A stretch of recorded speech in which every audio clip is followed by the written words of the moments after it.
ओम शांति।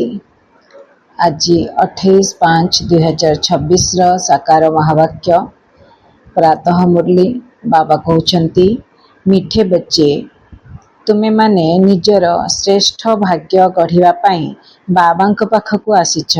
जेते जेते श्रीमत चलिब सही अनुसारे भाग्य श्रेष्ठ हेबो।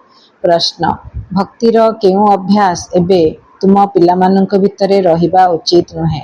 उत्तर भक्ति मार्ग रे जदि टिके भी दुख हेले बा रोग हेले कहिबे हे राम हे भगवान हाय हाय करिवार अभ्यास भक्ति मार्ग रे थाए।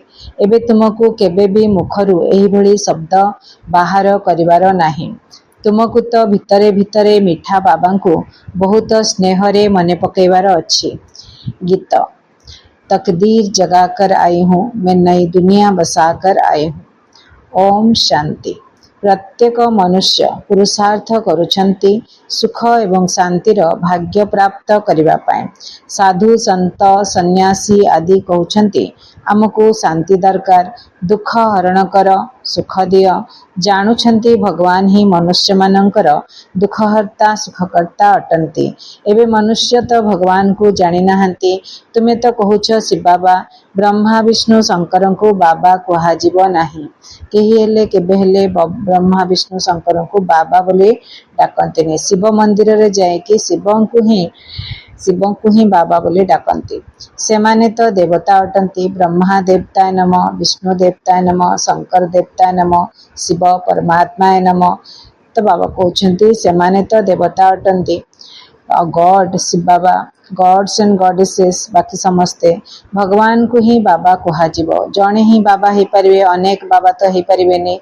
भगवान को ही बाबा कुहाजिब। से हेले निराकार शिव बाबा जहांकर समस्ते पूजा करुछंती। अनेक मंदिर बनेछंती।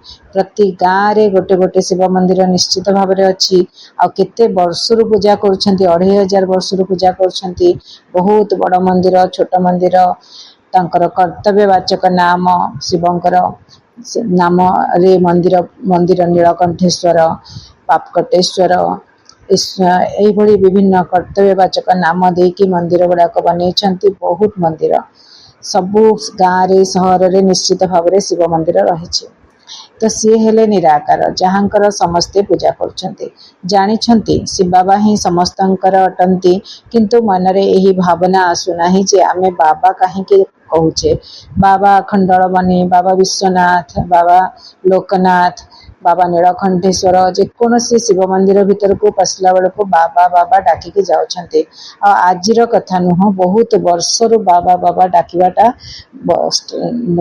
अभ्यास रे अच्छी। काहेकि तांको बाबा डाकुछंती एक कथा से माने केही जानि नाहंती। से हेले गोटिए बाबा परमात्मा, से समस्तंकर पिता। से शरीर धारण करि नाहंती। आ तांकर नंबर 1 सब संतान हेले श्री जगन्नाथ कहंतु, श्री कृष्ण कहंतु। पिता तो जणे, लौकिक रे मध्य पिता तो जणे ही अछंती। एबे ये पुनी केउ पिता? एहा आत्मा कहूची से आमर निराकार पिता अटंती। दुईटा पिता, गोटे हेला शरीरर पिता आ गोटे भगवान पिता। तो परलौकिक पिता तो सी हेले निराकार शिव बाबा। सी मध्य निराकार, मु आत्मा मध्य निराकार। आमे आत्मा माने मध्य निराकार। आमे शरीर धारण करचे, शिव बाबा शरीर धारण करि नाहंती, मातृगर्भरु जन्म नै नाहंती। साकार पिता थिले कि आत्मा परमात्मा को भूली पारु नाही। आमर निहाती भाव रे शरीरर पिता अछंती। किंतु जहा हेले भी आमे परम पिता परमात्मा शिव भगवान को भूली पारु नाही। आमे तांको पूजा करि आछे। पारलौकिक पिता को सबुबेले पूजा करि आसीछे। शरीरर पिता थांतो किंतु शरीरर पिता मध्य परमात्मा को पूजा करुछंती, शिव भगवान को पूजा करुछंती। एवं आमे माने मध्य शिव भगवान को पूजा करछे। तांको पूजा कर सारला परे कोनोसी देवादेवी को पूजा करछे। बहुत बड़ छोट मंदिर अछि, सबुआडे जाइकी पूजा करछे। किंतु शिव को समस्ते निश्चित भाव में पूजा करछंती। तेणु से हेले ईश्वर, से हेले भगवान, से हेले निराकार। ସେ ହେଲେ ବିନ୍ଦୁ ରୂପ ମହାଜ୍ୟୋତି ସ୍ୱରୂପ। ଆମର ପିତା ଅଟନ୍ତି, ଆମେ ତାଙ୍କର ସନ୍ତାନ ଅଟୁ। ଭାରତରେ କହୁଛନ୍ତି ପରମ ପିତା, ଇଂରାଜୀ ଭାଷାରେ କହୁଛନ୍ତି ଗଡ୍ ଫାଦର ଅର୍ଥାତ୍ ଈଶ୍ୱର ପିତା, ସୁପ୍ରିମ ସୋଲ୍ ଅର୍ଥାତ୍ ପରମାତ୍ମା ସର୍ବୋଚ୍ଚ। ଲୌକିକ ପିତା ତ ଶରୀରର ରଚୟିତା ଅଟନ୍ତି। ଲୌକିକ ପିତା ଶରୀରକୁ ରଚନା ରଚିଛନ୍ତି ଏବଂ ସିଏ ହେଉଛନ୍ତି ପାରଲୌକିକ ପିତା, ଆତ୍ମାମାନଙ୍କର ପିତା। ଗୋଟେ ହେଲା ଶରୀରର ପିତା, ଯିଏକି ଶରୀରକୁ ରଚନା କରିଛନ୍ତି। ଆମ ସମସ୍ତଙ୍କର ଶରୀର ନିଜ ନିଜର ପିତା ତାକୁ ରଚିଛନ୍ତି। ଆଉ ପାରଲୌକିକ ପିତା ସିଏ ହେଲେ ଆତ୍ମାମାନଙ୍କର ପିତା। ପିତା ହିଁ ଆସି ପିଲାମାନଙ୍କୁ ବୁଝାଉଛନ୍ତି। ସମସ୍ତେ ବାବାଙ୍କୁ ସ୍ମରଣ କରୁଛନ୍ତି, କାରଣ ବାବାଙ୍କ ଠାରୁ ସମ୍ପତ୍ତି ମିଳିଥାଏ। ତୁମେ ବାବାଙ୍କ ନିକଟକୁ ଆସିଛ, ସମ୍ପତ୍ତି ନେବା ପାଇଁ ଆସିଛ। ଦୁଃଖହର୍ତ୍ତା ସୁଖକର୍ତ୍ତା ବାବା ହିଁ ଆସି ସୁଖର ରାସ୍ତା ବତାଉଛନ୍ତି। ସତ୍ୟ ଯୁଗରେ ଦୁଃଖର ଚିହ୍ନବର୍ଣ୍ଣ ନଥାଏ।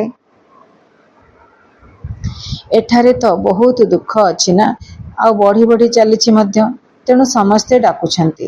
ଏବେ ତ ଦୁନିଆକୁ ବହୁତ ଦୁଃଖ ଆସିବାର ଅଛି। ସ୍ୱୟଂ ଭଗବାନ କହୁଛନ୍ତି, ପିଲାମାନେ ୱାର୍ଣ୍ଣିଂ ଦଉଛନ୍ତି, ସାବଧାନୀ ଦଉଛନ୍ତି, ଦେଖ ଦୁନିଆରେ ଆହୁରି ଦୁଃଖ ଆସିବାର ଅଛି। ଯେତିକି ବର୍ତ୍ତମାନ ଅଛି ସେ ବଢି ଚାଲିଛି। ଯେବେଠୁ ବି ଦେଖନ୍ତୁ ଦୁଃଖ ସବୁବେଳେ ବଢି ଚାଲିଛି। ତ ଆହୁରି ଦୁଃଖ ଆସିବାର ଅଛି, ଅଧିକ ଦୁଃଖ ଆସିବାର ଅଛି। ଯଦି କେହି ମରିଯାଉଛନ୍ତି ତେବେ କେତେ ଦୁଃଖୀ ହେଇଯାଉଛନ୍ତି, ହେ ଭଗବାନ କହି କାନ୍ଦୁଛନ୍ତି। ସିଏ ହିଁ କଲ୍ୟାଣକାରୀ ପିତା ଅଟନ୍ତି। ଯଦି ଗାୟନ କରୁଛ ତେବେ ନିଶ୍ଚିତ ଦୁଃଖ ହରଣ କରି ସୁଖ ଦେଇଥିବେ ନା। ଯଦି ତାଙ୍କ ନାଁ ଏଭଳିଆ ରଖା ହେଇଛି ଦୁଃଖହର୍ତ୍ତା ସୁଖକର୍ତ୍ତା, ନିଶ୍ଚିତ ଭାବରେ କିଛି କରିଛନ୍ତି ବୋଲି ନା, ସେଥିପାଇଁ ତ ତାଙ୍କୁ ଏଭଳିଆ ଡାକୁଛନ୍ତି। ଯିଏ କିଛି କରିନଥିବେ ତାଙ୍କୁ କାହିଁକି ଏତେ ଲୋକ, କୋଟି କୋଟି ଲୋକ, ପୁରା ଭାରତ ବର୍ଷର ସମସ୍ତ ମନୁଷ୍ୟମାନେ ଶିବଙ୍କର ପୂଜାରୀ ଅଛନ୍ତି। ବାବା ଆସି ବୁଝାଉଛନ୍ତି, ପିଲାମାନେ ତୁମେ କଳ୍ପ କଳ୍ପ ଯେତେବେଳେ ଦୁଃଖୀ ପତିତ ହେଇଯାଉଛ ସେତେବେଳେ ଡାକୁଛ, ହେ ବାବା ଆସ। ପ୍ରତି କଳ୍ପର ଶେଷରେ ଯେତେବେଳେ ନୂଆରୁ ପୁରୁଣା ହେଇଯାଉଛି ଦୁନିଆ, ଶରୀର ମଧ୍ୟ ନୂଆରୁ ପୁରୁଣା ହେଇଯାଉଛି, ଆତ୍ମାମାନେ ମଧ୍ୟ ନୂଆରୁ ପୁରୁଣା ହେଇଯାଉଛନ୍ତି, ସବୁ ଜିନିଷ ନୂଆରୁ ପୁରୁଣା ହେଇଯାଉଛି, ସେତେବେଳେ କଷ୍ଟ ହଉଛି। ଯେତେବେଳେ ତୁମେ ଡାକୁଛ, ହେ ବାବା ଆସ। ମୁଁ କଳ୍ପ କଳ୍ପ ସଙ୍ଗମ ଯୁଗରେ ହିଁ ଆସୁଛି। ସତ୍ୟ ତ୍ରେତା ଦ୍ୱାପର କଳି ଯୁଗ ବିତିଗଲା ପରେ ଯେତେବେଳେ ଶିବ ବାବା ଆସୁଛନ୍ତି ତାକୁ କୁହାଯାଉଛି ସଙ୍ଗମ ଯୁଗ। ମୁଁ କଳ୍ପ କଳ୍ପ ଆସୁଛି, ପ୍ରତି କଳ୍ପରେ ଆସୁଛି, 5000 ବର୍ଷରେ ଥରେ ଆସୁଛି ପୁରୁଣାକୁ ନୂଆ କରିବା ପାଇଁ। ପବିତ୍ର ଦୁନିଆର ଆରମ୍ଭ ଏବଂ ପତିତ ଦୁନିଆର ଶେଷ ସମୟକୁ ସଙ୍ଗମ କୁହାଯାଉଛି। ଏହା ହିଁ ସଙ୍ଗମ ଯୁଗ, ଯାହାର ଗାୟନ ହେଉଛି। ବାବା ଆସୁଛନ୍ତି ସମସ୍ତଙ୍କର ଜ୍ୟୋତି ଜାଗ୍ରତ କରିବା ପାଇଁ, ଦୁଃଖ ହରଣ କରି ସୁଖ ଦେବା ପାଇଁ। ତୁମେ ଜାଣିଛ ଆମେ ପାରଲୌକିକ ପିତାଙ୍କ ପାଖକୁ ଆସିଛୁ। ଯେଉଁ ପିତା ଏହାଙ୍କ ଭିତରେ ପ୍ରବେଶ କରି ଆସିଛନ୍ତି, ସେ ନିଜେ କହୁଛନ୍ତି, ମୁଁ ଏହାଙ୍କ ଶରୀରରେ ପ୍ରବେଶ କରି ୟାଙ୍କର ନାମ ବ୍ରହ୍ମା ରଖିଛି। ତୁମେ ସବୁ ହେଲ ବ୍ରହ୍ମା କୁମାର ଏବଂ ବ୍ରହ୍ମା କୁମାରୀ। ତୁମକୁ ଏହି ନିଶ୍ଚୟ ରହିଛି ଯେ ଆମେ ବାବାଙ୍କ ଠାରୁ ସୁଖର ସମ୍ପତ୍ତି ନେବା ପାଇଁ ବ୍ରହ୍ମାଙ୍କର ସନ୍ତାନ ହେଉଛୁ। ଆମେ ବାବାଙ୍କ ଠାରୁ ସୁଖର ସମ୍ପତ୍ତି ନେବା ପାଇଁ ବ୍ରହ୍ମାଙ୍କର ସନ୍ତାନ ହୋଇଛୁ। ତୁମେ ପିଲାମାନେ ମଧ୍ୟ ସେତେବେଳେ ସୁଖରେ ଥିଲ, ଯେତେବେଳେ ଏହି ଲକ୍ଷ୍ମୀ ନାରାୟଣଙ୍କର ରାଜ୍ୟ ଥିଲା। ଏବେ ହେଉଛି କଳିଯୁଗ, ଦୁଃଖଧାମ। ଏହାପରେ ସତ୍ୟଯୁଗ ଆସିବ। ବିଶ୍ୱର ଇତିହାସ ଭୂଗୋଳର ପୁନରାବୃତ୍ତି ହୋଇଥାଏ। କହୁଛନ୍ତି, ତେବେ ସତ୍ୟଯୁଗରେ ପୁନର୍ବାର ଏହି ଲକ୍ଷ୍ମୀ ନାରାୟଣଙ୍କର ରାଜ୍ୟ ଆସିବ।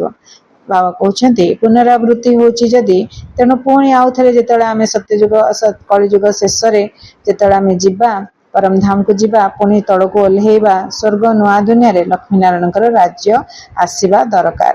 ଏହି ଚକ୍ର ଘୁରି ଚାଲିଛି। ବାବା ବୁଝାଉଛନ୍ତି, ତୁମେ ନରକବାସୀ ହେଇଯାଇଛ, ଏବେ ପୁଣି ତୁମକୁ ସ୍ୱର୍ଗବାସୀ ହେବାକୁ ପଡ଼ିବ। ତୁମ ଦେବୀ ଦେବତା ମାନଙ୍କର ବହୁତ ଛୋଟ ପରିବାର ଥିଲା। ଏବେ ତୁମକୁ ସ୍ମୃତି ଆସୁଛି ଯେ ଆମେମାନେ ହିଁ 84 ଜନ୍ମ ନେଇଛୁ। ଆମେ ସାରା ବିଶ୍ୱର ମାଲିକ ଥିଲୁ, ପୁଣି ପୁନର୍ଜନ୍ମ ନେଇ ଆସିଛୁ। ଏବେ ତୁମର 84 ଜନ୍ମର ଶେଷର ମଧ୍ୟ ଶେଷ ସମୟ, 84 ଜନ୍ମର ଶେଷର ବି ଶେଷ ସମୟ। ଦୁନିଆ ନୂଆରୁ ପୁରୁଣା निश्चित हेबो। कहउछन्ति नुआ दुनिया पवित्र थिला, एबे पुराना दुनिया पतित अटे, पतित दुनिया अटे। लोक माने केते दुखी केते कंगाल होई जाइछन्ति।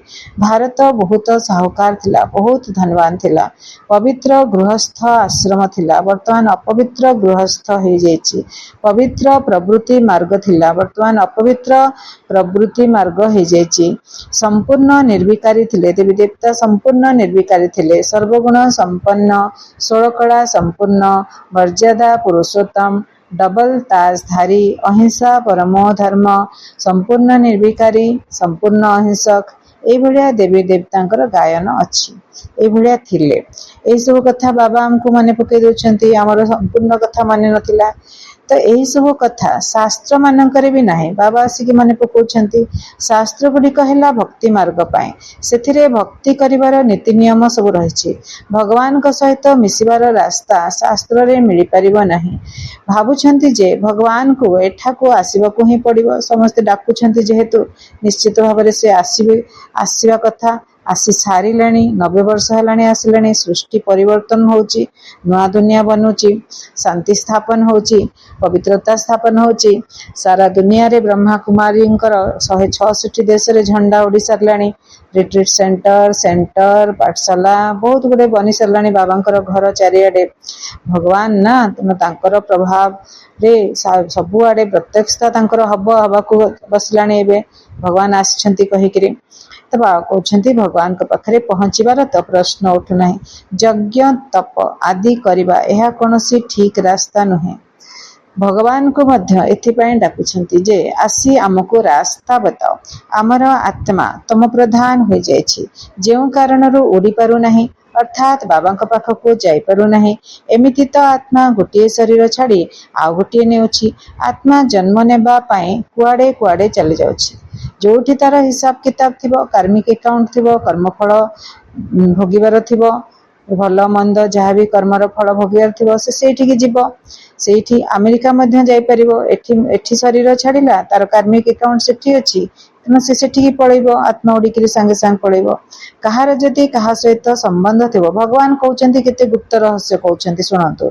आमे कोन जानछि आत्मा कुआडे जाउछि कोन करछि, किंतु बाबा भगवान हमको कहउछन्ति, बाबा हमको कहउछन्ति कि देखंतु तुमे एठी जदि जोठी जहार कर्म थिबो कार्मिक अकाउंट से सेठी जाके जन्म हबो। सेठी जाके ता सहित तार जहाँ भी कर्म फल भल मंद से सेटाकू पार्ट बजेब। से हिसाब रे कहार जदि कहा सहित संबंध थिबो तेबे आत्मा तुरंत सेठाकू गोटे सेकेंड रे उड़ी जाबो। गोटे शरीर छाड़ला, एठारे छाड़ला शरीर, किंतु से कोठी जाके उड़ी जीवो, सेठी जन्म नेबो। तो बाबा एगुड़ाक आमको ये सब कथा बाबा भगवान ही बुझे पारे, आउ के बुझे पारे। किंतु उड़ी करी निज घर शांति धाम को फेरी जीव एपरी हो पारे। आत्मा कुआडे भी यही संसार रे यही ग्लोब उपरे कौनसी देश रे उड़िकी जाई परिबो। एठी शरीर छाड़िला सेठी जाइकी जन्म नहीं परिबो, किंतु उड़िकी निज घर शांति धाम को, परम धाम को, ब्रह्मलोक को वापस फेरी पारिबो नाही। ओल्हेबार बाट खोला अछि। एठू जीवेनी केही मध्य जीवेनी। जे सत्य जुगरे आसथिले, त्रेता जुगरे आसथिले, द्वापर जुगरे आसले, कଳି जुगरे बहुत आत्मा माने आसले, शह शह कोटि कोटि आत्मा माने सब आसिले, किंतु केही फेरू नाहांती। सेथिपाई एठी संख्या वृद्धि होची। नुआ आत्मा माने आसुचंती, किंतु जो माने शरीर छाड़ुचंती से पुणी जन्म एठी जन्म होचंती। तेणु से माने केही फेरू नाहांती, संख्या वृद्धि होची। तो बाबा कहउछन्ति केही भी उड़िकी जाई पारेनी। केबे जिबे? बाबा आसी सारलेनी। संगम युग 100 वर्षर खेल सरी जीवो। खेल सरला परे से बाबा उड़ी उड़ी जिबे, तांको पछरे सब आत्मा माने उड़ी उड़ी जिबे। किंतु शरीर सब एइठू तैयारी हेची। सबु शरीर सबु वस्तु एइठी ही छाड़िकी जिबा। तो पतित आत्मा सेठाकू जाई परिबो नाही। सेथिपाई डाकुछन्ति हे पतित पावन आस।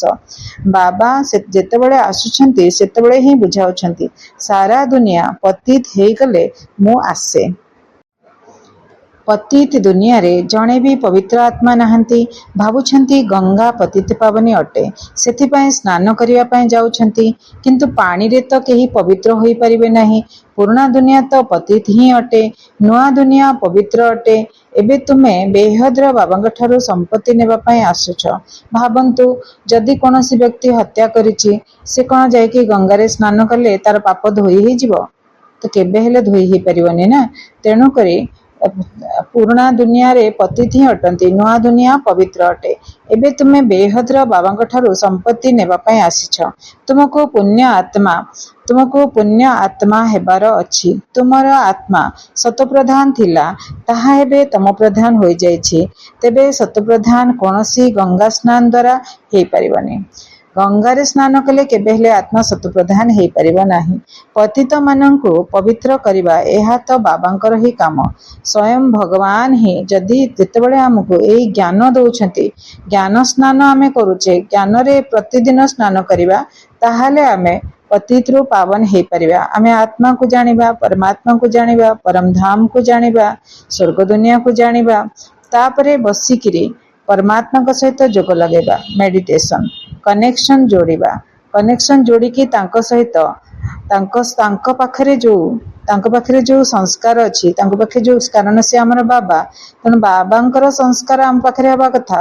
ଜ୍ଞାନ, ଶାନ୍ତି, ସୁଖ, ପ୍ରେମ, ପବିତ୍ରତା, ଶକ୍ତି ଏବଂ ଆନନ୍ଦ, এই ସଂସ୍କାର ଆମେ ତାଙ୍କ ପାଖରେ ବସିଲେ, ଧୀରେ ଧୀରେ ଯୋଗ ଲଗେଇଲେ ଏସବୁ ସଂସ୍କାର ଆମକୁ ମିଳିଲା ପରେ ତାପରେ ଯାଇକି ଆମେ ପବିତ୍ର ବନିପାରିବା, ପତିତରୁ ପାବନ ବନିପାରିବା। ସେଥିଲାଗି ବାବା ହେଲେ ପତିତ ପାବନ। ତ ବାବା କହୁଛନ୍ତି ପବିତ୍ର କରିବା, ପତିତମାନଙ୍କୁ ପବିତ୍ର କରିବା, ଏହା ତ ବାବାଙ୍କର ହିଁ କାମ ଅଟେ। ବାକି ଏହି ପାଣିର ନଦୀ ତ ସବୁ ସ୍ଥାନରେ ଅଛି। ବାଦଲରୁ ପାଣି ବରସିଥାଏ, ସମସ୍ତଙ୍କୁ ମିଳିଥାଏ। ଯଦି ପାଣିର ନଦୀ ପବିତ୍ର କରିଦେଉଥାନ୍ତା, ତେବେ ସମସ୍ତଙ୍କୁ ପବିତ୍ର କରିଦିଅନ୍ତା। ପବିତ୍ର ହେବାର ଉପାୟ ବାବା ହିଁ ଆସି ବ୍ରହ୍ମାଙ୍କ ଦ୍ୱାରା ଶୁଣାଉଛନ୍ତି, ମୁରଲି ଶୁଣାଉଛନ୍ତି। ତା ଦେହରେ ଲେଖା ହେଇଛି ପବିତ୍ର ହେବାର ଉପାୟ କ'ଣ? ଯୋଗ ଲଗେଇବା, ବାବାଙ୍କ ସହିତ କନେକ୍ଟ ହେବା, ତାଙ୍କର ସଂସ୍କାର ଭରିବା, ବସି ବସି ବାବାଙ୍କୁ ଦେଖି ଦେଖି ତାପରେ ନିଜର ବିକର୍ମ ବିନାଶ କରିବା। ବାବାଙ୍କ ଦେହରେ ବ୍ରହ୍ମାଙ୍କର ଆତ୍ମା ମଧ୍ୟ ଅଛି। ବାବା କହୁଛନ୍ତି ମୋର ନିଜର ଶରୀର ନାହିଁ। କଳ୍ପ କଳ୍ପ ବ୍ରହ୍ମାଙ୍କ ଶରୀରରେ ହିଁ ଆସୁଛି ତୁମକୁ ବୁଝାଇବା ପାଇଁ। ବ୍ରହ୍ମା ଆତ୍ମା ବସିଛନ୍ତି ନିଜ ଶରୀର ଭିତରେ, ପୁଣି ଶିବ ପରମାତ୍ମା ପ୍ରବେଶ କରୁଛନ୍ତି। ତାପରେ ଆମକୁ ସେ ବୁଝାଉଛନ୍ତି। ଦୁଇ ଜଣ ଆମର ଟିଚର, ବ୍ରହ୍ମା ବାବା ଆମର ଟିଚର, ଶିବ ପରମାତ୍ମା ଆମର ଟିଚର। କେତେବେଳେ ଶିବ ବାବା ପଢଉଛନ୍ତି, କେତେବେଳେ ବ୍ରହ୍ମା ବାବା ପଢଉଛନ୍ତି। ବୁଢା ଲୋକ ସେ, ଆଦିଦେବ ସିଏ, ବ୍ରହ୍ମାଙ୍କ ଦ୍ୱାରା ସୃଷ୍ଟି ରଚନା ହଉଛି, ତେଣୁ ସେ ଆମର ଟିଚର, ସେ ମଧ୍ୟ ପଢଉଛନ୍ତି। ତୁମେ ନିଜର ଜନ୍ମକୁ ଜାଣିନାହଁ। ଆମେ ଜାଣିନୁ ଆମେ କେତେ ଜନ୍ମ କେବେ ପାଇଲେ। ସତ୍ୟଯୁଗରେ 8 ଜନ୍ମ ପାଇଲେ ସତ୍ୟଯୁଗୀ ଆତ୍ମା ମାନେ, ତାପରେ ତ୍ରେତା ଯୁଗରେ 12 ଜନ୍ମ ପାଇଲେ ତ୍ରେତା ଯୁଗୀ ଆତ୍ମା ମାନେ, ଚନ୍ଦ୍ରବଂଶୀ ମାନେ। ତାପରେ ଉପରୁ ମଧ୍ୟ 8 ଜନ୍ମ ପାଇଥିବା ଆତ୍ମା ମାନେ ମଧ୍ୟ ତଳକୁ ଓହ୍ଲେଇଲେ, ତ୍ରେତା ଯୁଗରେ 12 ଜନ୍ମ ପାଇଲେ। ସେଭଳି ଦ୍ୱାପର ଯୁଗରେ 21 ଜନ୍ମ ପାଇଲେ, କଳି ଯୁଗରେ 42 ଜନ୍ମ ପାଇଲେ। ଏବେ ସଙ୍ଗମ ଯୁଗରେ ଆମେ ଜାଣିଲେ ଯେ ଆମେ ଆତ୍ମା, ତେଣୁ ଆମେ ପରମାତ୍ମାଙ୍କର ବନିଲେ, ତ ଏଇଟା 1 ଜନ୍ମ। ତ ଏମିତି ହେଇକିରି ଟୋଟାଲ ହେଲା 84 ଜନ୍ମ। ତୁମେ ନିଜର ଜନ୍ମକୁ ଜାଣିନାହଁ। କଳ୍ପର ଆୟୁ ଲକ୍ଷ ଲକ୍ଷ ବୋଲି କହିଦେଉଛନ୍ତି, କିଛି ହିସାବ କିତାବ ରହିବନି ନା ଲକ୍ଷ ଲକ୍ଷ ହେଲେ। ତ ବାବା କହୁଛନ୍ତି ଏହା 84 ଜନ୍ମର ଚକ୍ର ଅଟେ। 5000 ବର୍ଷରେ 84 ଲକ୍ଷ ଜନ୍ମ କେହି ନେଇପାରିବେ ନାହିଁ। ଟୋଟାଲ ହେଲା ଆମର କଳ୍ପର ଆୟୁଷ ହେଲା 5000 ବର୍ଷ। 5000 ବର୍ଷ ଭିତରେ 84 ଲକ୍ଷ ଜନ୍ମ କେହି ନେଇପାରିବେ ନାହିଁ। ତେବେ ବାବା ବୁଝାଉଛନ୍ତି ସ୍ୱର୍ଗରେ ତୁମେ 16 କଳା ସମ୍ପୂର୍ଣ୍ଣ ଥିଲ, ପୁଣି 2 କଳା କମିଗଲା। ତାପରେ ଧୀରେ ଧୀରେ କଳା କମି କମି ଗଲା। ନୂଆ ଦୁନିଆ ହିଁ ପୁଣି ପୁରୁଣା ହୋଇଯାଇଥାଏ। ଦ୍ୱାପର କଳିଯୁଗକୁ ପତିତ ଦୁନିଆ କୁହାଯାଏ। ଏହି ସବୁ କଥା କୌଣସି ଶାସ୍ତ୍ରରେ ନାହିଁ। ମୋତେ ହିଁ ଜ୍ଞାନର ସାଗର କହୁଛନ୍ତି। ମୁଁ କୌଣସି ଶାସ୍ତ୍ର ପଢୁନାହିଁ। ମୁଁ ଏହି ସୃଷ୍ଟିର ଆଦି ମଧ୍ୟ ଅନ୍ତକୁ ଜାଣିଛି। ଭକ୍ତି ମାର୍ଗର ଆତ୍ମାଙ୍କ ପାଖରେ ଏହି ଜ୍ଞାନ ନାହିଁ। ସେ ସବୁ ହେଲା ଭକ୍ତିର ଜ୍ଞାନ। ଗାୟନ ମଧ୍ୟ କରୁଛନ୍ତି, ମୁଁ ପାପୀ, ମୁଁ ନୀଚ, मु कपटी मु खड़कामी एभलिया गीत बनैछन्ति। मो भितरे कौनसी गुण नहीं, आपण कृपा करंतु। मैं मुझ निर्गुण हारे में कोई गुण नहीं, आपे ही तरस परई, आपण ही मो उपरे दया करंतु, कृपा करंतु। ए गीतटा कहा आगे गाउछन्ति? जाय कि लक्ष्मी नारायण का सामने गाउछन्ति। सबुठु बड़ देवी देवता सी, तेणु तांको आगे माता पिता भाविकी गाउछन्ति आपण ही कृपा करंतु। देवता मानकरे उपरे कृपा करा जायछि। बाबा कहउछन्ति देवी देवता केमिति कृपा करिवे? भगवान हेले शिव बाबा, सिए ही कृपा करूछन्ति, आमको नरकरु स्वर्ग को नेकी जाउछन्ति। आमको एई नरक दुनिया रे ही सुख शांतिर वर्षा दउछन्ति। तो बाबा कहउछन्ति देवता मानक उपरे कृपा करा जायछि, शिव बाबा करूछन्ति, आसीछन्ति, पढौछन्ति, सेटा हला सबुठु बड़ कृपा। सेथिपाई एमाने मनुष्यरु देवता होइछन्ति। एहाको कुहा जाय सर्वोच्च भाग्य। वर्तमान जो भलिया शरीर धारण करिचे आमे, एहा हला अवगुण वाला। आत्मा रे बहुत अवगुण भर्ती हेकरी रहिछि। एबे से आत्मार अवगुण गुड़ा काढ़िबा, ई ज्ञान स्नान करिकी काढ़िबा। स्वर्ग रे देवी गुण वाला देवी देवता बनिबे। जार देवी गुण थिबो, दैवी गुण थिबो, देवी संस्कार थिबो। ए सब संस्कार एवं गुण आमे भगवान गठारु गुणर भंडार शिव भगवान, तांको ठारु ही आमे ए गुण सब सिखुचे। ए मुरली द्वारा ही सिखुचे। सबुदिन मुरली सुनिले हमर बहुत गुण आसी जिवो। गुण विषय ज्ञान आसीबो एवं गुण मध्ये आसीबो। एहा को कहा जाय सर्वोच्च भाग्य। तबा कहउछिनि निजर भाग्य गढ़िया पई स्कूल को जाइथांती। पिला निजर भाग्य गढ़िया पई स्कूल को जाइछन्ती। केही जज बनंती, केही इंजीनियर बनि जानती, सबु हेला विकारी भाग्य। एठारे तुमर ईश्वरंक द्वारा भाग्य तयारी होची। स्वयं भगवान हमर भाग्य गठन करूछन्ती। सेथिपई डाकुछन्ती हे दुखकर्ता, दुखहर्ता, सुखकर्ता देवता करिबा पई बाबांक व्यतीत आउ केही पढ़ाई परिबे नाही। तबा सेथिपई डाकुछन्ती हे दुखहर्ता, सुखकर्ता देवता करिबा पई बाबांक व्यतीत आउ केही पढ़ाई परिबे नाही। बाबा आत्मा मानक सहित कथा होचन्ती। आत्मा कहूची एहा मोर शरीर अटे। शरीर तो कहिबो नाही जे एहा मोर आत्मा अटे। शरीर हला जड़। जेतेबेले आत्मा शरीर को छाड़ी दउची, सेतेबेले शरीरटा पोड़ा हे जाउची।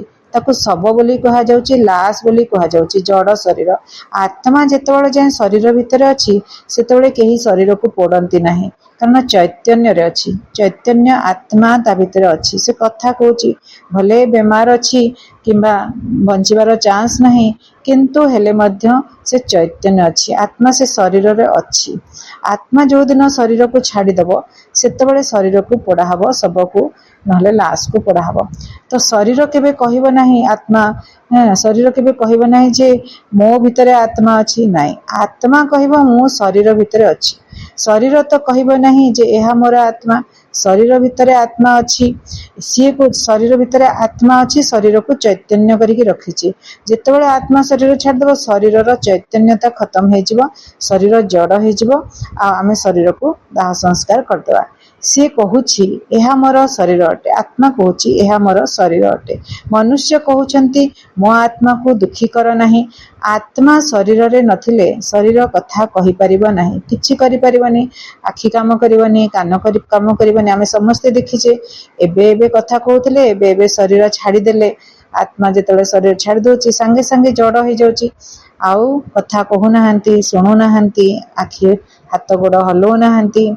तो बाबा कहउछन्ति आत्मा कहूछि मु गोटिए शरीर छाड़ी आउ गोटिए शरीर नेउछि। मु 84 जन्म भोग करी एबे नरकवासी होई जायछि। एबे तुमे स्वर्गवासी हेबार पुरुषार्थ करूछ। स्वर्गवासी तो बाबा ही करिवे। स्वर्ग कहा जाउछि सत्य जुग को। सेमाने जहा कहउछन्ति जे अमुक स्वर्गवासी होई गला, से सब मिछ कहउछन्ति। एहा तो नरक अटे। जदि केही मरीगला तेबे कहउछन्ति स्वर्ग को गला। तेबे तांको खाइबा पाए नरक को काहेकि डाकुछन्ति? जदि से स्वर्ग को गले ताले तांको नरक को पुणी काहे निमंत्रण दउछ? स्वर्ग रे तो तांको बहुत वैभव मिलुथिबो, तेबे तुमे तांको नरक को काहेकि डाकुछ? तांको कहउछ स्वर्गवासी हे गला, पुणी नरक रु डाकुछ आस खाइबो। पुणी डाकिकिरी पुणी आमिष भोजन करोचे। मनुष्य मानक भितरे एतिकी भी ज्ञान नाही। बाबा आसी बुझाउछन्ति एबे एही कलिजुग समाप्त हेबाकू जाउछि। एथिरे निया लागि जिवो। कलिजुग समाप्त हेबाकू जाउछि, एथिरे निया लागि जिवो। देखुछन्ति तो केमतिका गरम होउछि। ए सब समाप्त होई जिवो। ତୁମେ ପିଲାମାନେ ଯେଉଁମାନେ ବାବାଙ୍କ ଠାରୁ ସମ୍ପତ୍ତି ନେଉଛ ସେମାନେ ସତ୍ୟଯୁଗରେ ଆସି ରାଜତ୍ୱ କରିବ। ଏହି ଲକ୍ଷ୍ମୀନାରାୟଣଙ୍କୁ ଏହି ସମ୍ପତ୍ତି କିଏ ଦେଇଥିଲେ? ବର୍ତ୍ତମାନ କୌଣସି ଦେବୀ ଦେବତା ନାହାନ୍ତି ଚୈତନ୍ୟରେ। ଜଡ଼ ଦେବୀ ଦେବତାଙ୍କୁ ଆମେ ପୂଜା କରୁଛେ, କିନ୍ତୁ ସେ ପାଇଲେ କେଉଠୁ? ଲକ୍ଷ୍ମୀନାରାୟଣ କୋଉଠୁ ଏହି ସମ୍ପତ୍ତି ପାଇଲେ? ତାଙ୍କୁ ବନେଇଲେ କିଏ? ଏତେ ବଡ଼ ବିଶ୍ୱର ମାଲିକ କିଏ ବନେଇଲେ? ଜଗତର ନାଥ ଜଗତର ସ୍ୱାମୀ କିଏ ବନେଇଲେ? ତ ଶିବ ବାବା ହିଁ ଦେଇଥିଲେ। ଶିବ ବାବାଙ୍କର ତ ଶରୀର ନାହିଁ, ସେ ତାଙ୍କୁ ଏସବୁ ଦରକାର ନାହିଁ। ରାଜାଇ ଦରକାର ନାହିଁ, ଅଳଙ୍କାର ଦରକାର ନାହିଁ, ବସ୍ତ୍ର ଦରକାର ନାହିଁ, ଆଭୂଷଣ ଦରକାର ନାହିଁ, ସୁଖ ସୁବିଧା ଦରକାର ନାହିଁ, ଭୋଜନ ଦରକାର ନାହିଁ। ସେ ଅଭୋକ୍ତା, ସେ ଅଜନ୍ମା, ତେଣୁ ସିଏ ଦେଲେ। କିନ୍ତୁ ଭଣ୍ଡାର, ସେ ସାଗର, ସେ ଜ୍ଞାନର ସାଗର, ଶାନ୍ତିର ସାଗର, ସ୍ନେହ ପ୍ରେମର ସାଗର, ପବିତ୍ରତାର ସାଗର, ତ ଗୁଣର ଭଣ୍ଡାର। ସେ ସବୁ କଥାରେ ଭଣ୍ଡାର, ସବୁ କଥାରେ ସାଗର। ସିଏ ହିଁ ଦେଲେ। କାହାକୁ ଦେଲେ? ପ୍ରଥମେ ତ ନମ୍ବର 1 ଶ୍ରୀକୃଷ୍ଣକୁ ଦେଲେ, ତାପରେ ଅନ୍ୟ ଦେବୀ ଦେବତା ମଧ୍ୟ ପାଇଲେ। ତୁମେ ଏବେ ବାବାଙ୍କ ଦ୍ୱାରା ଯୋଗ୍ୟ ହଉଛ। ଯୋଗ୍ୟ ହେଲେ ସତ୍ୟ ଯୁଗକୁ ଯିବା। ଅଯୋଗ୍ୟ ବ୍ୟକ୍ତିକୁ କେହି ହେଲେ କୌଣସି ମା ବାପା ସମ୍ପତ୍ତି ଦେବେନି। ତ ବାବା କହୁଛନ୍ତି ତୁମେ ଏବେ ଯୋଗ୍ୟ ହେଉଛ। ତୁମେ କହିବ ଆମେ ନର୍କବାସୀରୁ ସ୍ୱର୍ଗବାସୀ ହେଉଛୁ। ବାବା କହୁଛନ୍ତି ମୁଁ ସ୍ୱର୍ଗବାସୀ ହେଉନାହିଁ, ମୁଁ ତ ପରମଧାମରେ ରହୁଛି। ମୁଁ ନର୍କବାସୀ ସ୍ୱର୍ଗବାସୀ। ତ ବାବା କହୁଛନ୍ତି ତୁମେ ହେଉଛ ଆତ୍ମାର ନିବାସ ସ୍ଥାନ ଶାନ୍ତିଧାମ। ସେଠାରୁ ତୁମେ ସୁଖଧାମକୁ ଆସୁଛ। ଏହା ହିଁ ହେଉଛି ଦୁଃଖଧାମ। ଏହାର ଏବେ ବିନାଶ ହେବ। ଏକଥା କାହାକୁ ବି ଜଣା ନାହିଁ ଯେ ଭଗବାନ ବ୍ରହ୍ମାଙ୍କ ଶରୀରରେ ଆସି ରାଜଯୋଗ ଶିଖାଉଛନ୍ତି। ଦେଖନ୍ତୁ ବର୍ତ୍ତମାନ ଏହା ବିନାଶ ହେବାକୁ ଯାଉଛି। ପୁରୁଣା ଦୁନିଆ ଦୁଃଖଧାମ, ପତିତ ଦୁନିଆ ନର୍କ ଦୁନିଆ ବିନାଶ ହେବାକୁ ଯାଉଛି। ପୁରୁଣା ଘରକୁ ଭାଙ୍ଗିଦେବା ପୂର୍ବରୁ ନୂଆ ଘରଟେ ତିଆରି ହେବା ଦରକାର ନା ନାହିଁ? ତ ସେଇଥିପାଇଁ ବାବା ଲାଗିଛନ୍ତି। 90 ବର୍ଷ ହେଲାଣି ବାବା ଆସିଲେଣି, ଯିବାକୁ ବସିଲେଣି। ଏକଥା କାହାକୁ ବି ଜଣା ନାହିଁ ଯେ ଭଗବାନ ବ୍ରହ୍ମାଙ୍କ ଶରୀରରେ ଆସି ରାଜଯୋଗ ଶିଖାଉଛନ୍ତି। ଆମେ ଡାକୁଛୁ, ବୁଝଉଛୁ, ଆସ ବୋଲିକି କହୁଛୁ। ସେମାନେ ଭାବୁଛନ୍ତି ଯେ ଶ୍ରୀକୃଷ୍ଣ ଆସିଥିଲେ, ଶ୍ରୀକୃଷ୍ଣଙ୍କ ଶରୀରରେ ଭଗବାନ ଆସିଥିଲେ ବୋଲି ମଧ୍ୟ କହୁନାହାନ୍ତି। ଶ୍ରୀକୃଷ୍ଣଙ୍କୁ ତ ଭଗବାନ କହିପାରିବେ ନାହିଁ, ସେ ତ ବିଶ୍ୱର ମାଲିକ। ଶ୍ରୀକୃଷ୍ଣ ତ ବିଶ୍ୱର ମାଲିକ, ଲର୍ଡ ଜଗନ୍ନାଥ, ଲର୍ଡ ଶ୍ରୀକୃଷ୍ଣ, ସମସ୍ତ ବିଶ୍ୱର ସେ ମାଲିକ। ତ ସେଥିପାଇଁ ତାଙ୍କର ଏତେ ପୁରା ବିଶ୍ୱରେ ତାଙ୍କର ପୂଜା ହେଉଛି। ପୁରା 5000 ବର୍ଷ ହେଲାଣି ତାଙ୍କର ନାମ ସବୁଠୁ ଉଞ୍ଚା। ତାଙ୍କଠୁ ଉଞ୍ଚା ଆଉ କେହି ନାହାନ୍ତି ଏ ଦୁନିଆରେ। ତ ବାବା କହୁଛନ୍ତି ମୁକ୍ତିଦାତା ସମସ୍ତଙ୍କର ଜଣେ ହିଁ ଅଟନ୍ତି। ସିଏ ହେଲେ ସୁପ୍ରିମ ସୋଲ, ଆଉ ଶିବ ବାବା ହେଲେ ମୁକ୍ତିଦାତା। ଆତ୍ମାମାନେ ଯୋଉ ଏତେ ଦୁଃଖ କଷ୍ଟ ପାଉଛନ୍ତି ତାଙ୍କୁ ମୁକ୍ତି ଦେବାର କାମ ହେଲା ଶିବ ବାବାଙ୍କର। ସେ ହେଲେ ସୁପ୍ରିମ ସୋଲ, ପରମ ଆତ୍ମା। ସେଥିପାଇଁ ମୁକ୍ତେଶ୍ୱର ମନ୍ଦିର ତିଆରି କରିକି ପୂଜା କରୁଛନ୍ତି। ପାପକୋଟେଶ୍ୱର ମନ୍ଦିର ତିଆରି କରିକି ପୂଜା କରୁଛନ୍ତି ଶିବଙ୍କର ମନ୍ଦିର। ଦୁନିଆରେ ଏଭଳି କୌଣସି ସତ୍ସଙ୍ଗ ନଥାଏ ଯେଉଁଠାରେ ଏଭଳି ଭାବୁଥିବେ ଯେ ଭଗବାନଙ୍କ ଠାରୁ ସ୍ୱର୍ଗର ସମ୍ପତ୍ତି ନେଉଛୁ। ପତିତରୁ ପାବନ କଲାବାଲା ତ ଏକମାତ୍ର ଶିବ ବାବା ହିଁ ଅଟନ୍ତି। ବାବା କହୁଛନ୍ତି ମୁଁ ତୁମର ସଚ୍ଚା ଗୁରୁ, ତୁମକୁ ପବିତ୍ର କରୁଛି, ବାକି ଗଙ୍ଗାର ପାଣି ପବିତ୍ର କରିପାରିବ ନାହିଁ। ପ୍ରାକ୍ଟିକାଲ କଥା ଦେଖନ୍ତୁ, କୌଣସି ଗଙ୍ଗା କୁହନ୍ତୁ କିମ୍ବା କୌଣସି ସମୁଦ୍ର ସ୍ନାନ କୁହନ୍ତୁ, କୌଣସି ଭଲ ଦିନ ମାନଙ୍କରେ ସ୍ନାନ କରିବା କଥା କୁହନ୍ତୁ, କେବେ ହେଲେ କେହି ପବିତ୍ର ହେଇପାରିବେନି। କାହିଁକି ନା ଯାହା ବି ପାପ କରିଛନ୍ତି ସେ ପାପର ଫଳ ତାଙ୍କୁ ଭୋଗିବାକୁ ପଡିବ। ଗଙ୍ଗାରେ ସ୍ନାନ କେତେ ବି ବଡ ବଡ ପାପ କରିବା ଆଉ ତାପରେ ଆସିକିରି ପାଣିରେ ସ୍ନାନ କରିଦବା, କେବେ ହେଲେ ପବିତ୍ର ହେଇଯିବା? ପାପର ବୋଝ ଓହ୍ଲେଇଯିବ ନା? କର୍ମ କରିବା, ଶ୍ରେଷ୍ଠ କର୍ମ କରିବା, ଯାହାର ଫଳ ଭଲ ଶ୍ରେଷ୍ଠ ହବ। ଆଉ ସେ ଶ୍ରେଷ୍ଠ କର୍ମ କରିବା ଶିଖିବା ପାଇଁ ପ୍ରଜାପିତା ବ୍ରହ୍ମା କୁମାରୀ ଈଶ୍ୱର ବିଶ୍ୱବିଦ୍ୟାଳୟରେ ହିଁ ଯିବାକୁ ପଡିବ। ସେଠି ହିଁ ଶ୍ରେଷ୍ଠ କର୍ମ ଶିଖଉଛନ୍ତି। କିଏ ଶିଖଉଛନ୍ତି? ଶିବ ବାବା ଶିଖଉଛନ୍ତି। କାହା ଦ୍ୱାରା? କାହା ମୁଖରୁ ଶିଖଉଛନ୍ତି? ବ୍ରହ୍ମାଙ୍କ ମୁଖରୁ ଶିଖଉଛନ୍ତି। ତ ସେଠାରେ ସବୁଦିନ ଏଇ ପାଠ ପଢା ହଉଛି। ଏହା ତ ପାପାତ୍ମା ମାନଙ୍କର ହିଁ ଦୁନିଆ। ଏ କଳିଯୁଗ ପାପ ଆତ୍ମା ମାନଙ୍କର ଦୁନିଆ। ଯାହା କିଛି ବି କରନ୍ତୁ କିନ୍ତୁ ସିଢିରେ ତଳକୁ ଖସିବାକୁ ହିଁ ପଡିବ। ସତପ୍ରଧାନରୁ ତମ ପ୍ରଧାନ ହେବାକୁ ପଡିବ। ତୁମେ ଭକ୍ତି କରୁନାହ, ହାୟ ରାମ ମଧ୍ୟ କହିବ ନାହିଁ। ବାବା କହୁଛନ୍ତି ହାୟ ହାୟ କରନି, ହାୟ ରାମ କୁହନି। ସିଏ ତ ତୁମର ପିତା ଅଟନ୍ତି। ତ ବାବା କହୁଛନ୍ତି ତୁମକୁ ପାଠ ପଢାଉଛନ୍ତି। କେତେ ବି ଦୁଃଖ କଷ୍ଟ ଆସିଲେ ଆମେ ବାବାଙ୍କୁ ୟାଦ କରିବା, ବାବାଙ୍କୁ ପ୍ୟାର କରିବା। ତ तो आमर दुख कष्ट दूरे जीव। किंतु हाय हाय करवानी, हे भगवान आसंतु, हे राम मध्य कहवा उचित नुह। किंतु बहुतों भितर ये अभ्यास पड़ जाए, भक्ति ये अभ्यास थिला। वर्तमान आम चुपचाप बसिकी बाबा को याद करवा, बाबा को निजर दुख कहवा, एटा एटा हो गला, एटा एटा होउची, ए सब टिके असुविधा अच्छी, तो बाबा को जनईदेवा। आउे जोगरे बस जा, सहित कनेक्ट हो, अशांति हो जाइए जदि शांतिर संस्कार नवा, जदि जदि किसी कष्ट होची ताहले शक्तिर संस्कार नवा बाबा को। परम धाम रे लाल प्रकाश दुनिया रे, लाल लाल दुनिया रे परमात्मा बसिछंती, बिंदु रूप हो बसिछंती, अति सुंदर देखा जाउछंती, हीरा भलिया चमकुछंती। लाल भितरे लाल रंगर महाआकाश, परम आकाश रे सुंदर हीरा, अति सुंदर सुनहरी सुनहरी किरण बाहरुची। आमे जाइए सेठी बसिबा, बिंदु रूप से बसिबा, से भी सुंदर, मो भी आत्मा सुंदर। दुईटा बिंदु बसिछंती, मु देखुची बाबा को देखी देखी मो संस्कार नौची, शक्तिर संस्कार। मोर जीवन में किसी असुविधा हेले मो शक्तिर संस्कार नौची। बसिबे केते समय, तापरे तळको ओल्हेबा, आसिकी पुणी शरीर रे आत्मा प्रवेश कला।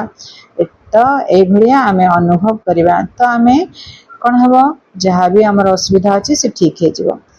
तो बाबा कहते किंतु हाय राम हाय भगवान एमती कहबानी डाकबानी। तो बाबा कहते कहीं सेमती बहुत जन कहते, कारण अभ्यास अच्छी आगुरु, तेणु यही शब्द बाहरी पड़ुछि, अभ्यास अच्छी तेणु बाहरी पड़ुछि। तुमको बाबा कहते मते स्मरण कर, तेबे विकर्म विनाश हो एवं तुम्हें मो पाखक आसीजिव। जन को ही स्मरण करिवार अछि। बाबा कहते यह तुमर अंतिम जन्म अटे, एबे जदि संपत्ति नहीं गल तो नहीं गल, आग को केबे भी पाई परिबो नाही। बाबा केते सुंदर कथा ये कहते, यह तुम अंतिम, एटा आमर कौन समस्तंकर अंतिम जन्म अटे। एबे जदि संपत्ति नहीं गल तो नहीं गल, आग को केबे भी नहीं परिबो नाही, कहीं समय सरी गलानी। 5000 वर्ष पूर्ण होगा जाऊँच, आ 10 वर्ष रे बाबा ही बुझाउछंती जे माने निजको हिंदू बोली कहउछंती से माने प्रकृत रे देवी देवता धर्मर अटंती। ख्रिस्टियान धर्मावलंबी माने केबे भी नाम परिवर्तन करंती नाही। जदिओ तम प्रधान होई गलानी तथापि मध्य ख्रिस्टियान धर्म रे ही अछंती। तुमे देवी देवता अट, किंतु पतित हेबा कारणरो निजको हिंदू बोली कहि देउछ, देवता बोली कहि परिबो नाही। एकथा भूली गलेनी जे आमे वास्तव रे देवी देवता थिलु, केही निजको देवी देवता धर्मर बोली कहु नाहंती, काहेकि ना विकारी अटंती। एहा हैला देह अभिमान। पिला माननकु बहुत भल भावरे बुझाई दिया जाउछि। एठारे कोनोसी साधु संत आदि नाहंती। मो व्यवसायी अटे, बाबा कहउछंती मो व्यवसायी सौदागर अटे, अमुक अटे, एसबु हैला देह अभिमान। बाबा कहउछंती मु व्यवसायी अटे, अमुक अटे, एसबु हैला देह अभिमान। एबे तुमको देही अभिमानी हेबाको पड़िबो। देही अभिमानी हेबारे ही मेहनत रहिछि। तुमको बाबांक ठारू संपत्ति नेबार अछि, तेणु बाबांको स्मरण करबाको हेबो। हातरे काम, हृदय रे राम। हाथ कार डे, दिल यार डे। हाथरे काम करुवा, हृदय रे राम माने शिव बाबा को याद करुवा। शिवंकर आ गोटे नाम है राम। दशरथ पुत्र राम नुहंती, शिवंकर नाम है राम। राम नाम सत्य है जो कहती, सी हेले शिव बाबा सत्य है। कहते राम तुम माने समस्ते एकमात्र प्रेमिकंकर प्रेमिका अट। सी हेले आमर प्रेमिक, आमे हेले तांकर प्रेमिका। सी हेले एकमात्र प्रेमिक, सारा संसार रो से प्रेमिक, समस्ते तांको भगवान को प्रेम करती। तो बाबा कहते सी आमे समस्ते प्रेमिका, भाई माने मध्य प्रेमिका, भौणी माने मध्य प्रेमिका। समस्तंकर सद्गति दाता प्रेमिक जणे ही अटंती। समस्तंको सद्गति मिलिबा समय हेले भगवान आसी थांती। स्वर्गर स्थापना होई थाए, दुखर चिन्ह न हजि जाए। एबे तुमे पिला माने एठाकू आसीछ बेहद बाबांक ठारू स्वर्ग दुनियार 21 जन्म सुखर संपत्ति पाइबा पाए।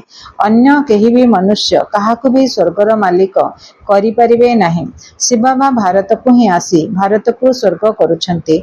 शिव जयंती मध्य पालन करुछंती, किंतु भूली जाइछंती जे बाबांक ठारू आमको स्वर्गर संपत्ति मिलिथिला। अच्छा मीठा मीठा शिखिल दे संतान मानक प्रति माता पिता बाप दादांकर मधुर स्नेह संपन्न शुभेच्छा एवं सुप्रभात। आत्मिक पिता मानकर आत्मिक संतान मानक प्रति नमस्ते। आमे आत्मिक संतान मानकर आत्मिक पितांक प्रति बहुत बहुत याद प्यार एवं नमस्ते। शुक्रिया मेरे बाबा, बहुत बहुत शुक्रिया। धारणा के लिए मुख्य सारांश पाठपढ़ा आधार रे निजर भाग्य को उच्च करने को हेबो। मनुष्यरु देवता हेबाको पड़िबो। पवित्र होई घर को फेरिबाको हेबो। पुणी नुआ दुनिया को आसिबाको हेबो। 2 नंबर हातरे काम करिबा समय एकमात्र बाबांकर स्मृति रे रहिबाको हेबो। कोनोसी ओलटा कथा ना सुनिबार अछि ना सुनाइबार अछि। बाबा गोटे वरदान दौचंती सर्वदा निजर पवित्र स्वरूप रे स्थित रही गुणरूपी मोती ग्रहण करुथिबा होली हंस भव। तुम होली हंस पिला मानकर स्वरूप हैला पवित्र एवं कर्तव्य हैला सर्वदा गुणरूपी मोती ग्रहण करिबा। अवगुण रूपी गोड़ी केबे भी तुमे बुद्धि रे स्वीकार कर नाही।